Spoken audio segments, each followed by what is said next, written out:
We're here to introduce a book that we've just published with De Gruyter called Responsibility for Refugee and Migrant Integration.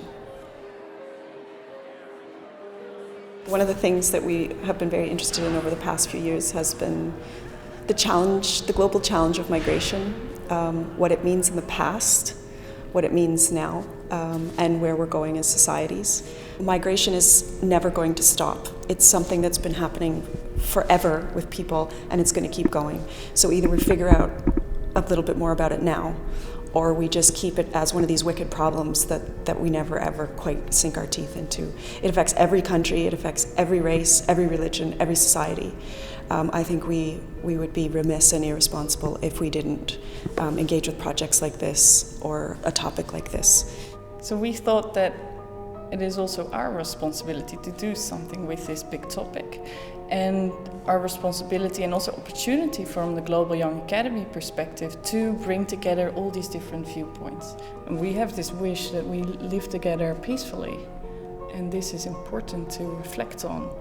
Not only from a paradigm that we already know, like something that the newspaper that we already read every day, that's our lens that we look through to the world. But this book brings different perspectives and sometimes opposing views. And I think that's really important. So one of the things we are discussing in the book is the question of responsibility.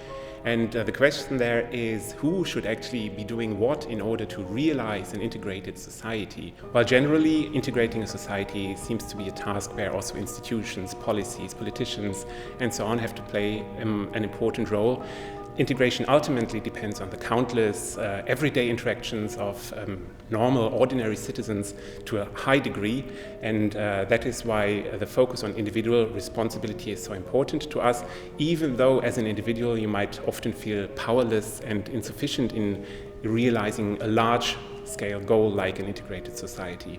I think one of the main topics of the book is, like Jan said, who has responsibility for what? And when the state or institutions aren't able to fill a hole, well, what can individual people do? And I think there's just the way the news and everything is going at the moment, I think people feel powerless. And in fact, when we started working together, we realized that individual people can actually accomplish quite a lot, which is encouraging. I think for us, I think we need things that are encouraging right now. I think that's one of the big messages from the book. While I think that the book is quite optimistic also in a way and empowering with regard to the agency and the relevance of individual contributions to such social processes, I think it is very much realistic on the other hand as well, insofar as it sees that there are many challenges and barriers to be overcome. And we have articles dealing with the post-colonial influence that still makes things incredibly difficult. Often we discuss prejudices and xenophobia, and we also have an article in the book on cyber hate against academics as a topic which is increasingly important and becoming increasingly prevalent. So the reality is taken into account, and nevertheless we hope to really transport some kind of optimism and empowerment feeling here. So for me, one of the things that I've learned is I thought I was quite open-minded, and definitely that has been challenged. And there are so many things that we're not aware of, and again, I thought I was aware of how privileged I am, and definitely I am much more privileged than what I even thought.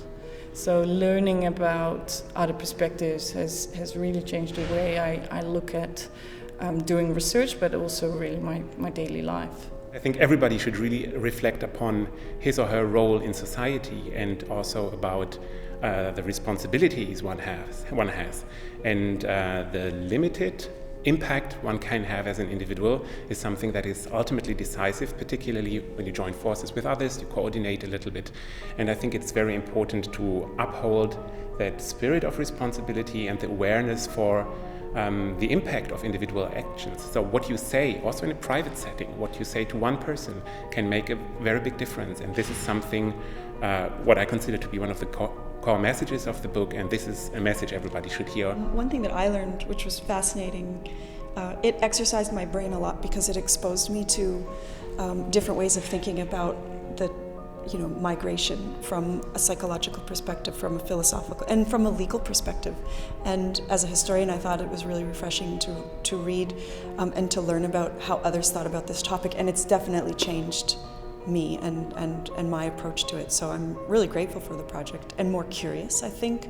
And I think maybe linking with something that you said, it taught me to listen more and to sort of stop and reflect on my own privilege and just listen to others.